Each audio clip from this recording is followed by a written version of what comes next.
That was the single word the HOA president of Sundance Estates spoke into a microphone hidden inside a dye bomb package the moment she opened the lid in her clubhouse storage closet on a Saturday afternoon in August. By the time she walked back out of that closet, her face, her hands, her hair, and the inside of her white capri pants were a vivid fluorescent magenta that would not wash off with anything you could buy at a CVS.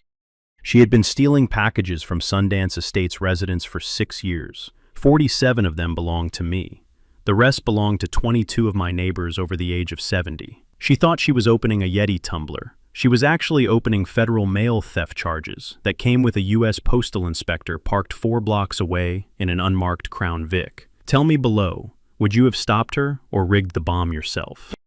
Sundance Estates at Anthem is a 112-home gated subdivision on the south slope of the Black Mountain foothills outside Henderson, Nevada, with red tile roofs, white stucco walls, and a clubhouse with 2 heated pools my wife Susanna calls the bathtubs of the damned. We bought our place in 2019, 3 years before I retired out of the Nevada Department of Public Safety Crime Lab in Las Vegas, where I'd spent 30 years working forensic chemistry, accelerants, pigments, fiber dyes, and the occasional unexploded ordnance some sheriff's deputy would haul into the lab in a paper grocery sack like it was a pumpkin. My name is Theron Whitlock. I am 68. I have a small pension from the state of Nevada, a basement consulting practice doing chemical analysis for civil attorneys, and a granddaughter named Posey in Long Beach, who FaceTimes me every Sunday so she can show me what she taught the dog that week. The packages started disappearing in May.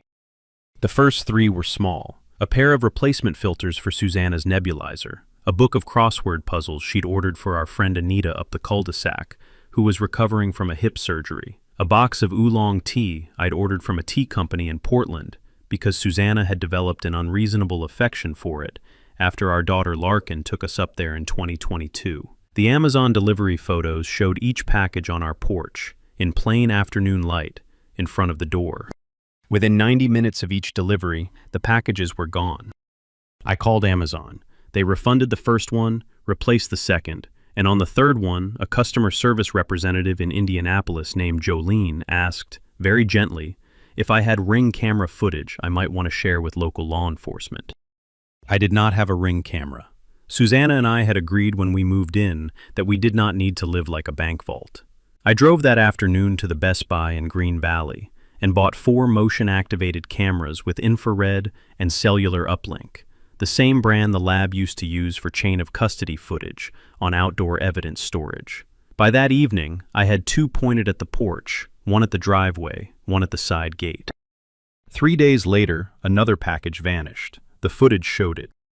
A woman in her early 60s, blonde, wearing a pearl-white Sundance Estates HOA polo shirt and a fluorescent visor, walked up our driveway at 3:47 in the afternoon, picked up the box from the porch, tucked it under her arm like she'd ordered it herself, and walked back down our driveway and out of frame, around the corner toward the clubhouse.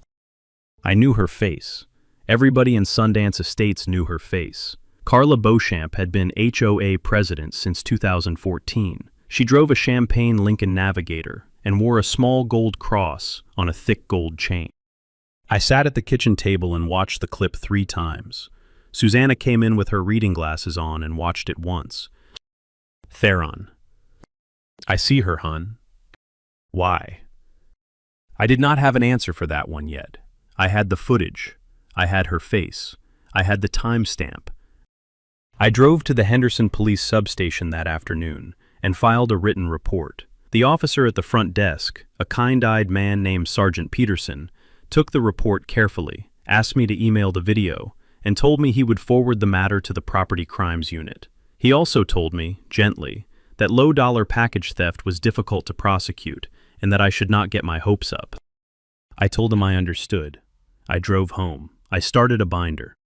The label, in my granddaughter's handwriting from a visit 2 summers earlier, said, Porch Watch.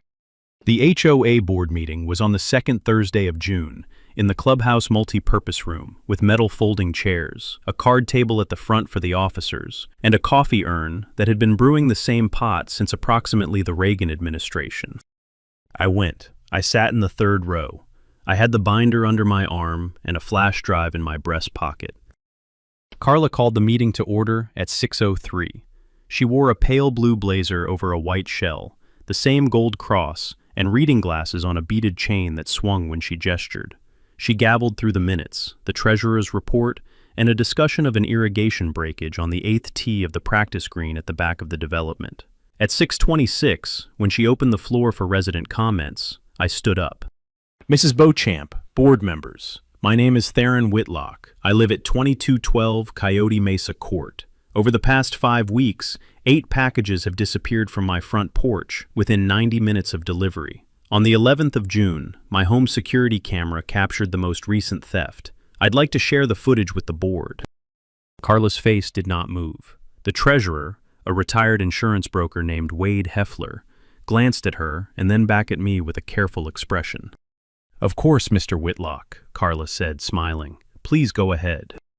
I plugged the flash drive into the laptop on the card table. The clubhouse projector blinked once, then displayed the 11-second clip on the wall behind her, 8 feet wide. The footage ran. Carla, in her pearl-white HOA polo, walked up my driveway, took the package, walked back down. The timestamp was clear. The face was clear. The room did not breathe. Carla laughed. It was a small, bright, practiced laugh. Oh, Theron, that's me. I remember now. I was conducting a courtesy package security check. We've had reports of porch pirates targeting Sundance Estates from outside the gate.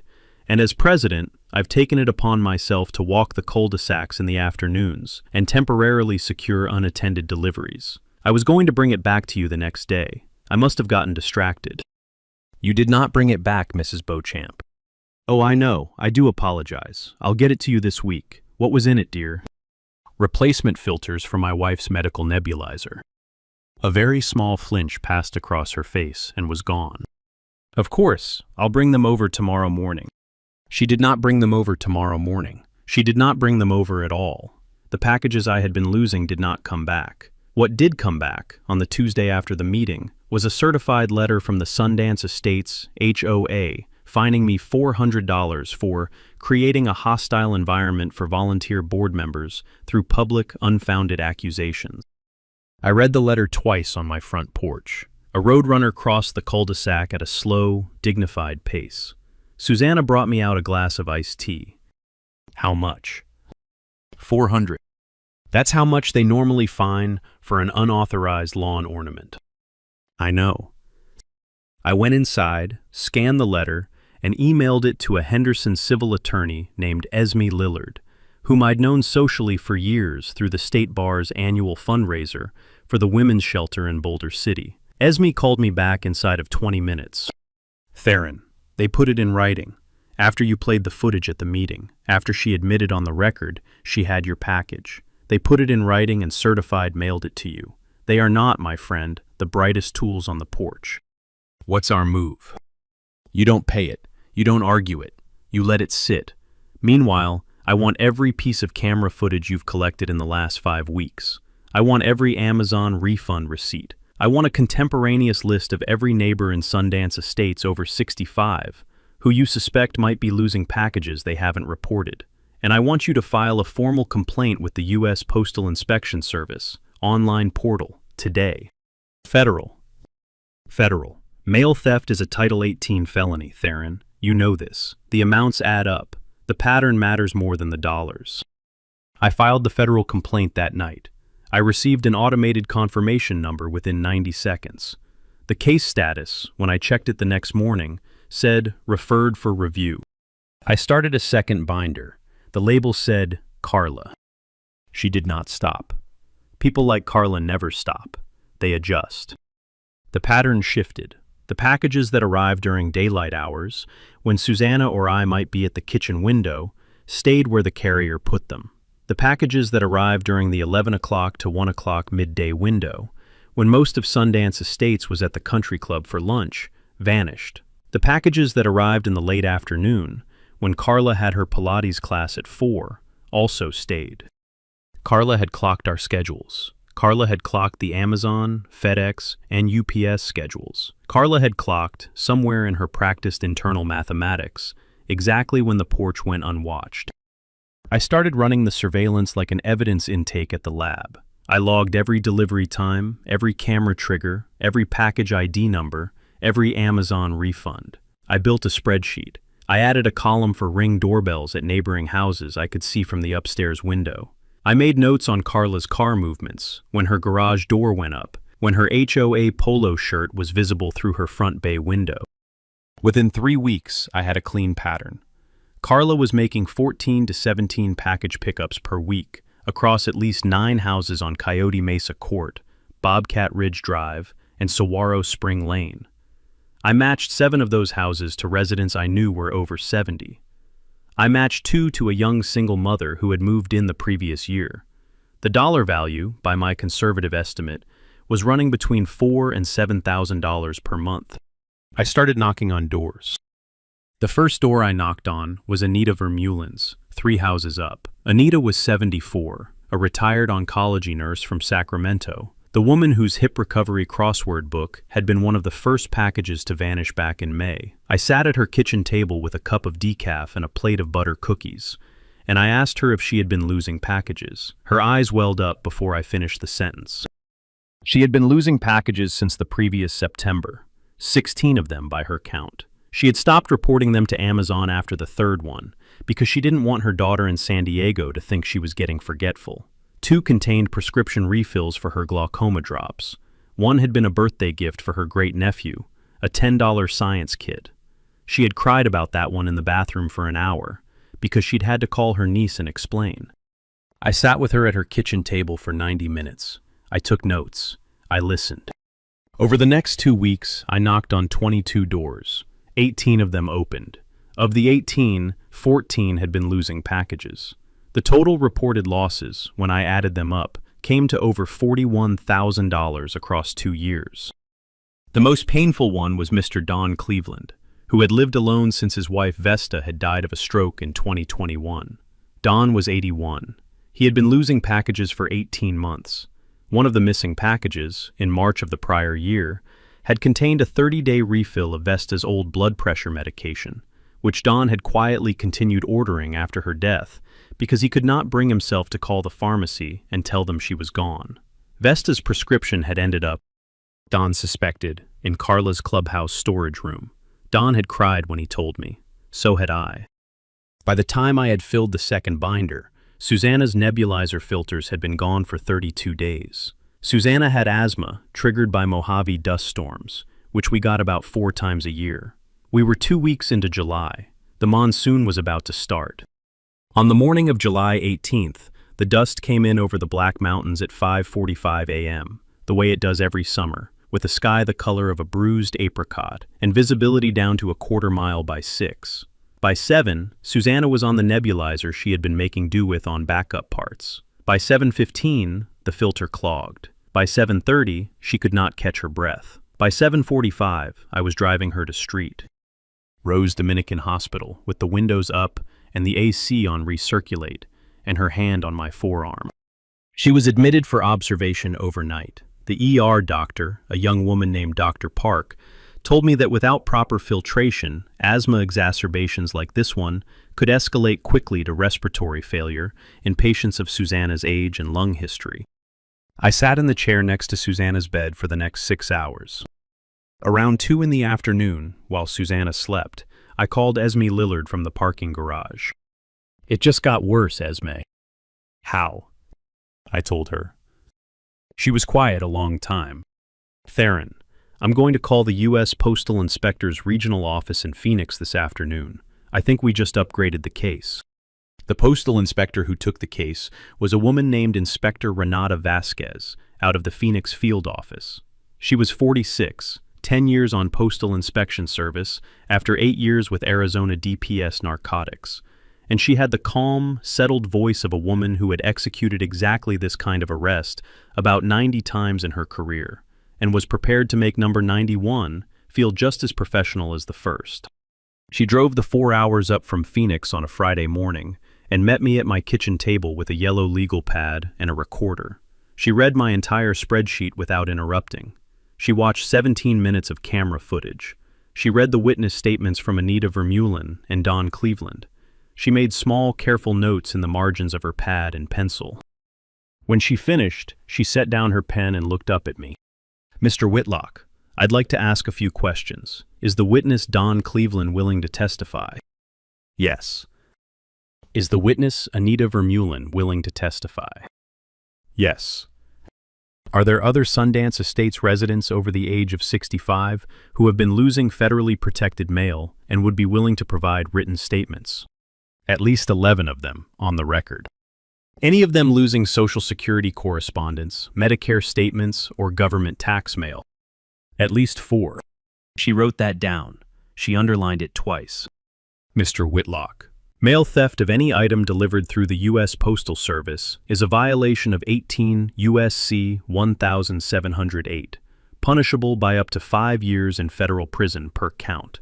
Theft of Social Security or other federally issued correspondence is a separate Title 18 offense. I'm going to ask Mrs. Beauchamp's HOA storage room and the Beauchamp residence to be searched pursuant to a warrant. To get that warrant, I need a controlled delivery, a package she takes that I can prove was hers to take. On camera, with chain of custody. I'd like to handle the package myself." She looked at me for a long second. "Mr. Whitlock, you are a retired forensic chemist with 30 years in a state crime lab. You and I both know you have access to certain consumer-grade chemical anti-theft products that could be applied to a controlled delivery." "Yes, ma'am." "I cannot, as a federal officer, instruct you to do anything with a chemical product that might compromise the Postal Inspection Service's chain of evidence."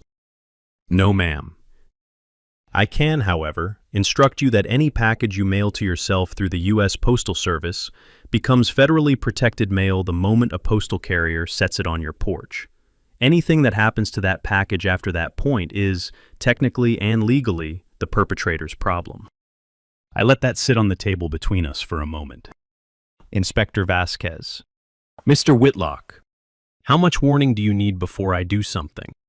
She smiled, just a little, the first smile I had seen out of her all morning. "Mr. Whitlock, I would prefer not to be in Phoenix when the controlled delivery occurs. Phoenix is 4 hours away. I'd like to be much closer than that. Say, Saturday, the third Saturday in August, around 2 p.m., parked in an unmarked Crown Vic in the Walgreens parking lot at the corner of Anthem Parkway and Volunteer Boulevard. Saturday, August 17th, 2 p.m., Walgreens parking lot. With a deputy from the Henderson Police Department in the front seat with me and a federal evidence technician in the back." "Understood." "And Mr. Whitlock, one more thing. The Henderson postal carrier who runs Sundance Estates on Saturdays is named Hector Parnell. He is a 15-year USPS employee, married to one of my college roommates, and he will hand any package to you personally before placing it on the porch in your camera's frame. Anything that happens after that is, by federal definition, a clean federal mail theft." She closed her notepad. She zipped her thermos. She stood up. "I'd offer you a handshake, Mr. Whitlock, but I prefer not to be on contemporaneous camera at this stage of the investigation." "I understand, Inspector." She drove back to Phoenix that afternoon. I went down to the basement, opened the cabinet behind the workbench where I kept the consulting samples, and took out a quart bottle of a custom rhodamine base UV fluorescent dye I had formulated 5 years earlier on a private contract for a Pacific Northwest cannabis company that wanted to mark its own packaging against retail theft. The dye was non-toxic, non-flammable, food-safe in micro quantities, and stained human skin and most fabrics for between 14 and 28 days. Depending on contact time and ambient UV exposure, it glowed bright magenta under 550 nanometer light.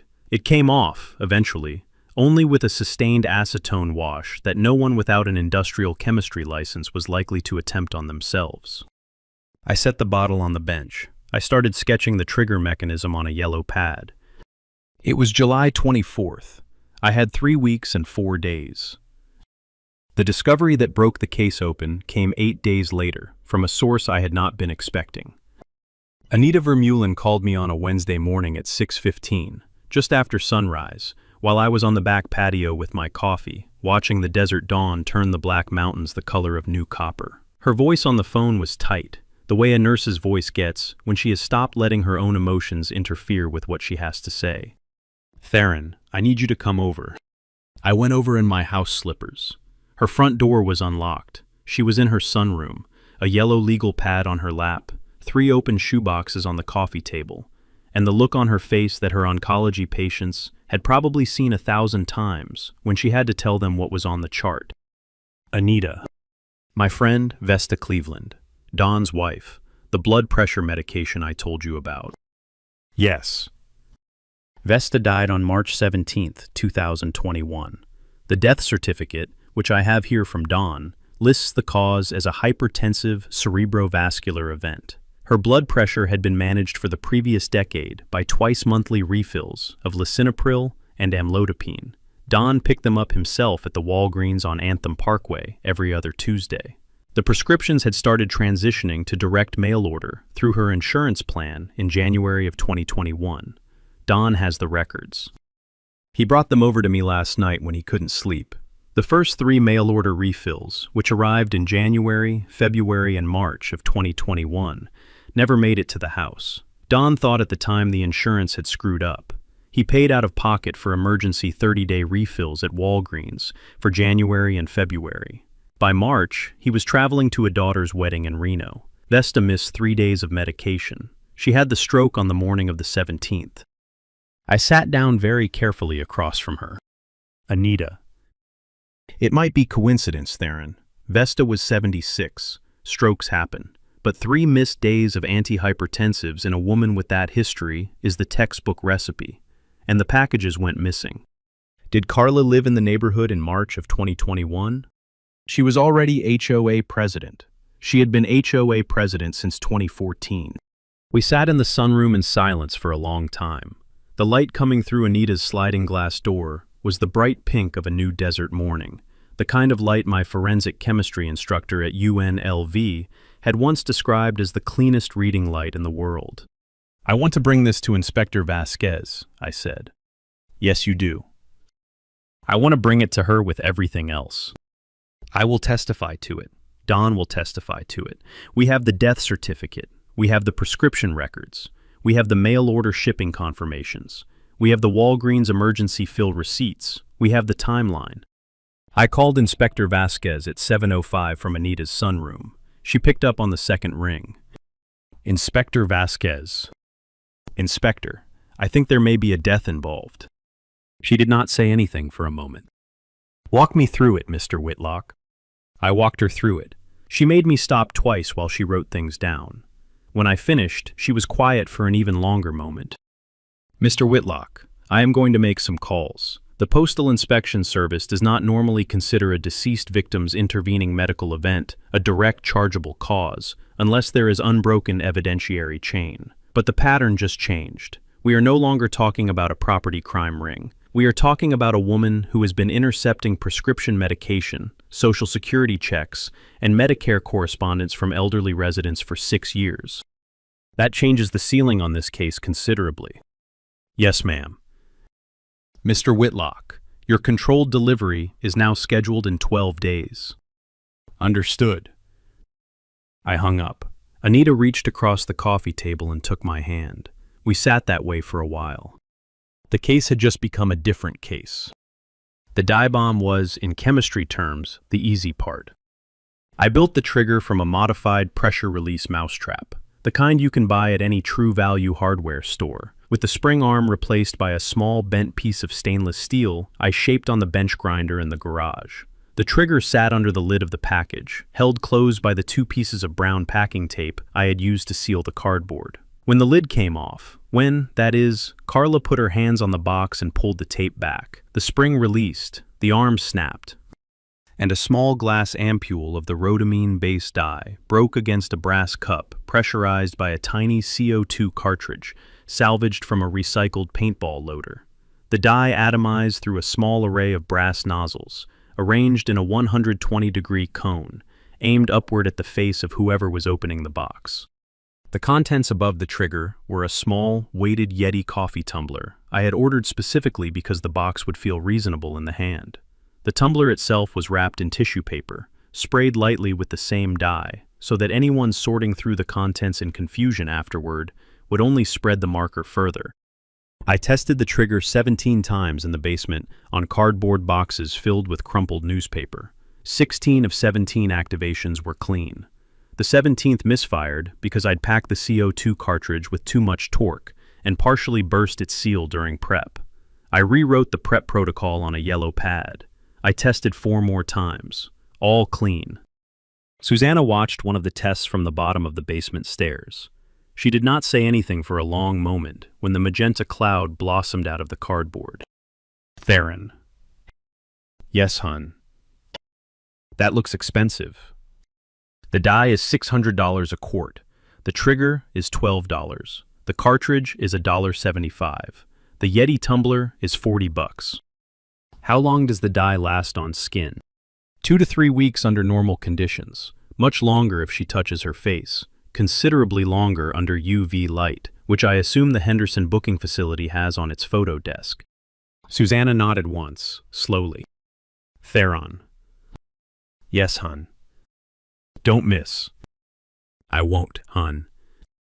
The Yeti tumbler box went into the U.S. mail on Wednesday, August 14th, addressed to me at our Sundance Estates address, sent priority mail from a Las Vegas postal facility on Sahara Avenue, with a tracking number Inspector Vasquez had pre-cleared with USPS Regional. Hector Parnell, the Saturday route carrier, would receive the package at the Henderson Distribution Center on Saturday morning, place it in his afternoon delivery queue, and run it to my porch between 1:55 and 2:05 p.m. I spent the 3 days before the controlled delivery doing 4 things. First, I positioned 3 additional cameras, one in the upstairs guest bedroom with a long lens aimed at the clubhouse storage door, one on my side gate, and one inside the die package itself, hidden in a hollowed false bottom. All 3 uploaded continuously to cloud storage. Second, I drove Anita Vermeulen and 3 boxes of her late husband's records out to her sister's house in Sun City. I did not want her in Sundance Estates the day the die went off. Third, I walked the cul-de-sac twice and counted 7 neighbors with a view of my porch. I noted which ones would likely be home Saturday afternoon. I wanted witnesses without injuring any of them. Fourth, I sat at the kitchen table with Susanna and we wrote out, in longhand, exactly what I would say to Inspector Vasquez when the federal officers walked into the clubhouse. I wanted my statement free of forensic jargon, free of anger, and free of anything that could be edited out of context for the news. On Saturday morning at 6 a.m., I checked the cameras. I checked the die package. I checked the trigger one final time, sealed it, and retaped the box. I made coffee. I sat on the back patio. I waited for 2 p.m. Carla, of course, did not know any of this. What Carla knew on the morning of Saturday, August 17th, was that Theron Whitlock had become a problem. The HOA had received a discovery subpoena from Esme Lillard the previous week. 2 reporters from the Las Vegas CBS affiliate had left voicemails on Carla's phone, asking for comment on an investigation into package theft in the Anthem area. And 3 different Sundance Estates residents had stopped speaking to her at the clubhouse pool the previous weekend. Carla responded the way people like Carla respond. She accelerated. On Monday afternoon, she filed a parallel HOA bylaw amendment proposal to the board, requesting that all external investigative activity by residents involving the HOA or its officers require advance written board approval, with a $5,000 fine for unauthorized investigation. She filed it on letterhead. She emailed it to all 112 households. On Tuesday, she called my home phone 3 times, between 8 a.m. and 10 a.m., asking, in 3 different voicemail messages of escalating tone, for me to call her back to discuss the lawsuit nonsense before things go any further. On Wednesday, her husband Garth Beecham, a quiet retired regional manager for an industrial cleaning supply company, who had spent the previous 15 years pretending he had nothing to do with what his wife did at the HOA board, came to my front door with a manila envelope. He stood on my porch in a polo shirt and pleated khakis, and would not look me in the eye. Mr. Whitlock, Carla asked me to deliver this. She wanted to do it herself, but our attorney advised her not to. Garth, I'm sorry you're in the middle of this. He looked up sharply at that. His mouth worked. For a moment I thought he was going to say something. He didn't. He set the envelope on my porch table, turned around, and walked back across the cul-de-sac. The envelope contained a draft civil complaint, prepared by a Las Vegas Strip area attorney named Devlin Ashcroft, naming me personally for defamation, intentional infliction of emotional distress, tortious interference with HOA governance, and harassment. The complaint sought damages of $1.4 million and a permanent injunction barring me from discussing Mrs. Beauchamp in any public or private setting. It was, on its face, a textbook slap suit, the kind of nuisance filing designed to bury a legitimate complainant under fees and chill the speech of every neighbor who might be inclined to come forward. I scanned it and emailed it to Esme. Esme called me back inside of 30 minutes. Theron, Devlin Ashcroft is a Strip personal injury lawyer who has never tried a defamation case in his life. He's billing Carla's husband $600 an hour to draft a complaint that won't survive a Nevada anti-slap motion. We will laugh his appearance out of court inside of 45 days. The motion alone will probably cost the Beauchamps about $30,000 to defend. Don't tell him that. I won't. I'm filing the anti-slap motion the morning after your Saturday delivery, by the way. By that point, your defamation defense and Carla's federal arrest will be running in parallel. The judge will be in a very specific kind of mood. On Thursday, 3 more residents knocked on my door, on 3 separate visits, to tell me they had also been losing packages. 2 were over 70. One was a quiet single mother of 3 named Dawn Rooney, who had moved into Sundance Estates the previous September and had been losing about 4 packages a month since. Each of them sat at my kitchen table. Each of them gave a written statement. Each of them signed. Susanna brought out cookies and tea each time. By Friday afternoon, she had baked 3 trays of oatmeal cookies and put them in Tupperware on the sideboard. "For witnesses," she said. "For witnesses," I said. Carla, meanwhile, was having a difficult week. Wade Heffler, the treasurer, called me on Friday evening from his car, parked at a Black Bear diner outside Boulder City, to tell me, very quietly, that he had been documenting Carla's behavior for the past 2 years out of personal concern, and that he would be willing to provide written sworn testimony to any federal investigator I designated. He had attached a folder to the email he'd sent me at 5 o'clock. It contained 93 pages of HOA financial records that did not match the bank statements. Carla had also been embezzling. I forwarded the folder to Inspector Vasquez at 6:58 that night. Vasquez called back at 7:03. "Mr. Whitlock, tomorrow's package now has additional company in the warrant package. We're looking at federal mail theft, federal interception of government correspondence, federal wire fraud, and a probable state-level embezzlement referral." "Understood, Inspector." "Mr. Whitlock, get a good night's sleep." I did not. I sat on the back patio until midnight, watching the desert stars come out over the Black Mountains. Saturday morning the dust was clear. The sky was pale blue, the kind of August Mojave morning that promises a 114-degree afternoon. I made coffee at 5:45. I went down to the basement and ran one final check on the trigger assembly under bench light. Hector Parnell knocked on my front door at 1:53 p.m. He was a compact man in his late 40s, with a graying mustache and a Postal Service polo darkened at the collar with the day's heat. He shook my hand. He gave me the package. He confirmed, on a small handheld scanner he carried, that the parcel was delivered to my custody at 1:53 and 22 seconds. Then he waited while I walked to the porch with the box, set it carefully in front of the door at the camera's preferred angle, and stepped back inside. He waved at the porch camera. He went back to his truck. He drove on.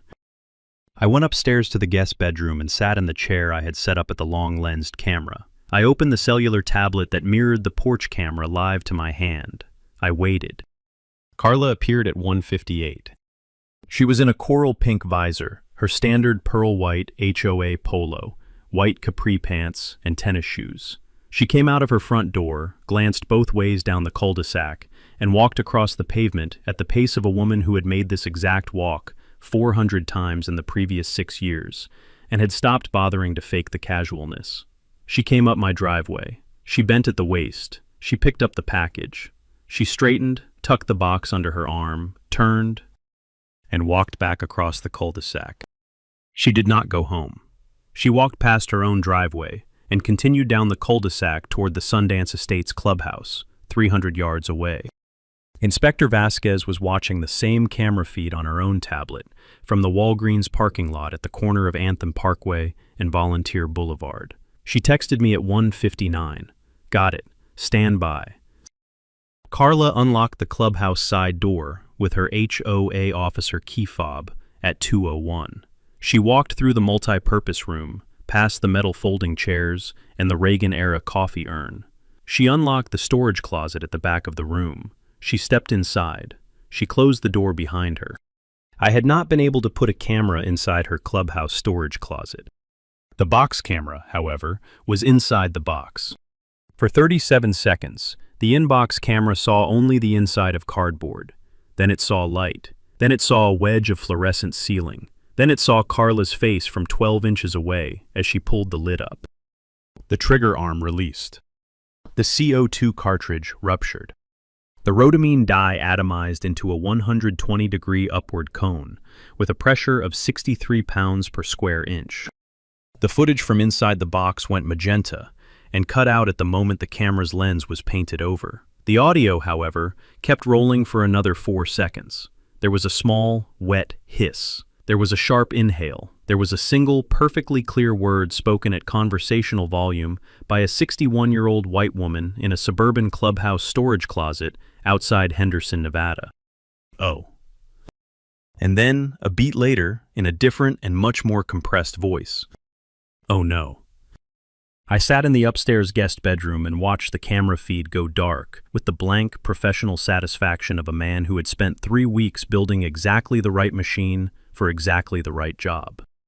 3 minutes later, the side door of the clubhouse opened. A figure exited at a fast walk, not quite a run. The face, hands, and chest of the figure were a vivid, saturated, fluorescent magenta. The hair was streaked with it. The white capri pants were spotted with it. The pearl white HOA polo was no longer pearl white. She was trying to wipe her face with the inside of her shirt as she walked. The shirt was making it worse.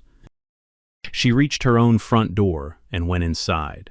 The cul-de-sac was empty for 90 seconds. Then her garage door went up, and the Champagne Lincoln Navigator backed out at speed. She drove off in the direction of the gate. My phone buzzed. Inspector Vasquez.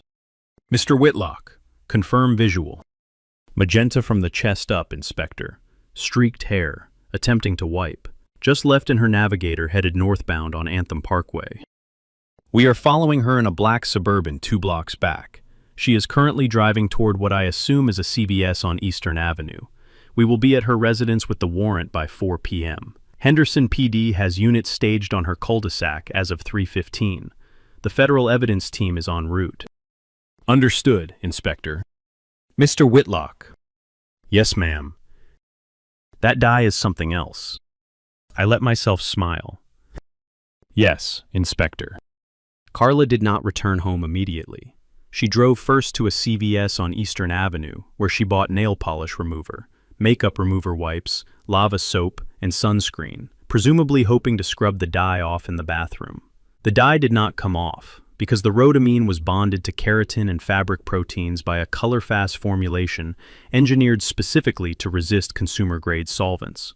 She emerged from the bathroom exactly the same color, only now smelling strongly of acetone. She drove home.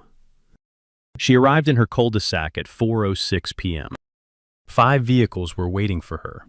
2 were Henderson police cruisers, parked at the entrance to the cul-de-sac, lights off, blocking civilian through traffic. 1 was a black Chevrolet Suburban, parked on the street directly in front of her house. 1 was a USPS evidence collection van, parked behind the Suburban. 1 was an unmarked dark blue Crown Victoria, from which Inspector Renata Vasquez emerged in a navy windbreaker that read U.S. Postal Inspection Service in 3-inch reflective letters across the back. Carla parked the Navigator in her driveway and sat in the driver's seat with both hands on the wheel for 40 seconds, looking at the assembly of vehicles in front of her own house. The driver's side window slowly fogged from her breath. Inspector Vasquez approached the driver's side door. She was joined by a Henderson PD detective named Sergeant Imogene Lassiter, who I had spoken to twice on the phone, but had never met in person. They knocked on the window. Carla rolled it down. The dye on her face caught the late afternoon Mojave sun in a way that made the entire cul-de-sac look momentarily as though it were lit by a single neon sign. "Mrs. Beauchamp," Inspector Vasquez said, in the voice she had described to me in my kitchen 4 weeks earlier. "I'm Inspector Renata Vasquez with the U.S. Postal Inspection Service. I have a federal warrant for your arrest on 47 counts of mail theft in violation of 18 U.S.C. 1708, 4 counts of theft of government correspondence, 3 counts of identity fraud, and 1 count of wire fraud relating to embezzlement from the Sundance Estates Homeowners Association. You are also being held on a parallel state warrant from Henderson Police on charges of grand larceny, elder abuse, and possession of stolen property. You have the right to remain silent." Carla stared at her in silence. The dye made the whites of her eyes look very white. She got out of the navigator. They cuffed her hands gently in front of her body, not behind, because Inspector Vasquez had told me later the policy at the Postal Inspection Service for nonviolent suspects was front cuffs unless there was reason to believe a flight risk. Carla cooperated. She did not say anything. She was led to the black Suburban by Sergeant Lassiter and a federal evidence technician named Brennan Vale. By that point, 3 news vehicles had arrived.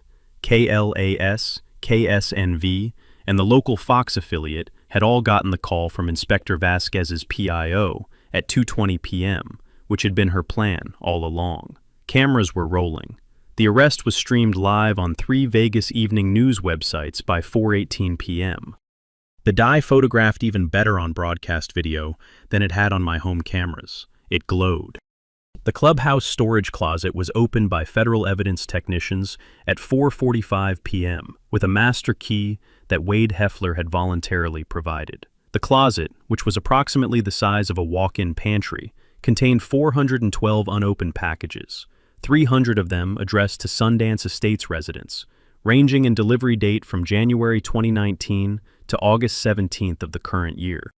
It also contained 3 filing boxes of intercepted mail, Social Security correspondence, Medicare statements, prescription bottles still sealed, IRS letters, bank statements, and the personal correspondence of at least 19 residents over the age of 70. It contained a printed inventory ledger, in Carla's handwriting, listing every item by marketplace resale price, with running totals organized by quarter going back 6 years. The total estimated street value of the recovered goods was, per Inspector Vasquez's written report later, just over $86,000. The total federal sentencing exposure on the mail theft counts alone was over 20 years. Garth Beauchamp surrendered himself voluntarily at the Henderson PD substation at 6 p.m. He had retained a different attorney, not Devlin Ashcroft, and had agreed to cooperate fully with the federal investigation in exchange for consideration on his own accessory charges. By 8 p.m., the story had been picked up by the Las Vegas Review-Journal, the Associated Press, and 3 national broadcast desks. By 10 p.m., Carla's booking photo had been released by Henderson PD as part of standard public records procedure. The booking photo, by every objective measure, was the most fluorescent magenta human face the Henderson Police Department had ever processed. By 11 p.m., the photo was the second most shared image on the Las Vegas subreddit. By midnight, the comment thread had grown to 900 posts, every 4th one referencing the headline, "Karen Stays Pink for 3 weeks." The dye, as I had told Susanna in the basement on July 24th, lasted between 2 and 3 weeks. It was actually closer to 4. Carla Beauchamp pleaded guilty in federal court in late October to a consolidated 32-count indictment covering mail theft, theft of government correspondence, wire fraud, and embezzlement. She accepted a stipulated 38-month sentence at the Federal Correctional Institution in Dublin, California, with 3 years supervised release and restitution of just over $114,000. She also pleaded to parallel state grand larceny and elder abuse charges, given a concurrent 18-month sentence. She declined to make a statement at sentencing. The booking photo had, by then, been viewed roughly 7 million times. Garth Beauchamp accepted a deferred prosecution agreement on the accessory charges, which required 18 months of community service at a Henderson assisted living facility, full repayment of his portion of the wire fraud restitution, and a permanent ban on serving in any HOA officer or finance role anywhere in the state of Nevada for life. He moved out of Sundance Estates in January, and last I heard, had taken a small apartment in Boulder City. The Sundance Estates Homeowners Association dissolved its existing board in November and elected a new one led by Wade Heffler, who agreed to take the presidency under the condition that the bylaws be permanently amended to require any HOA officer with access to common area mail or storage to undergo annual background checks and submit quarterly inventory reports. Anita Vermeulen was elected vice president. She accepted with the same grace she had shown me in her sunroom in July. The Unattended Package Committee, which Carla had invented on her own letterhead in 2014 and operated unilaterally for 10 years, was formally abolished. Esme Lillard's anti-SLAPP motion sailed through 8th Judicial District Court. The defamation suit against me was dismissed with prejudice in September, and Devlin Ashcroft was personally sanctioned $6,000 in attorney's fees to be paid out of his own pocket. He wrote a check. The civil restitution to the 23 identified victims totaled, after Esme's fees, just over $81,000. The largest individual payment went to Don Cleveland, who used it to commission a small headstone addition to Vesta's grave. The headstone now reads, beneath her name and dates, beloved and believed. He drove me out to the cemetery one Sunday afternoon in November to show it to me. We stood there for a while. He did not cry. I almost did. My own portion of the restitution I did not keep. I called Wade and proposed something. He took it to the new board. They approved it unanimously the following Tuesday. We named the program the Sundance Vigilance Network. The fund pays for free outdoor security cameras and quarterly mail theft awareness sessions in partnership with Las Vegas Metro for any resident over 65 within the Anthem area zip codes who requests them. The first installation went up at Don Cleveland's house in December. Since then, we have installed cameras at 31 additional homes.